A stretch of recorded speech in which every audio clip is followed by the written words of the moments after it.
Hello and welcome back to BMW's Adaptive M suspension in a nutshell. This is a reshoot. I filmed this previously, but I had a little bit of mic issue about 3/4 of the way through. So I am redoing this. So basically think of suspension kind of hardness and travel as a sliding scale, right? So at the bottom here you have your convenience, comfort, and at the top here you have sportiest possible way to go. Now, normally there are two basic suspensions that you can get. BMW is, for the most part, a standard sport suspension human, but there are certain models, things like the 7 Series, that do have a little bit more of a softer setting to them. But for the sake of this argument, we're going to start with basically 3 Series and work our way through the 3 Series lineup. This does find its way through the rest of the lineups as well as you go through, but the idea here is the same for all BMWs and their Adaptive M suspension counterparts. So think of it as you have your sport suspension right here, your standard suspension right here. So as you go, it's a little bit sportier, a little bit firmer, meant to kind of do that.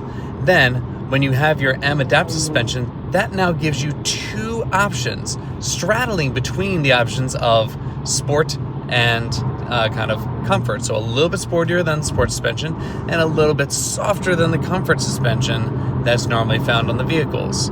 So, you know, diametric, and gives you some more comfort when you want it because it is adaptive as it goes, as well as a little bit sportier in sport settings. Now, take that same kind of idea and you shift it up so that the M suspension now is going to be, its M suspension's version of comfort is M adaptive suspension's sport.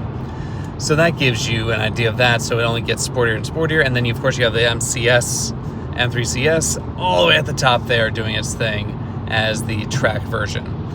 And that's kind of in a nutshell the idea of what it is. So think of it as a sliding scale, whereas normally you have one setting for comfort, sport, M sport suspension, M sport adaptive suspension kind of does a little bit of both, and shift that up for M suspension, which is adaptive, giving you the full range of everything you need to give yourself the sporting feel that you want and desire on the fly. Hope that helps.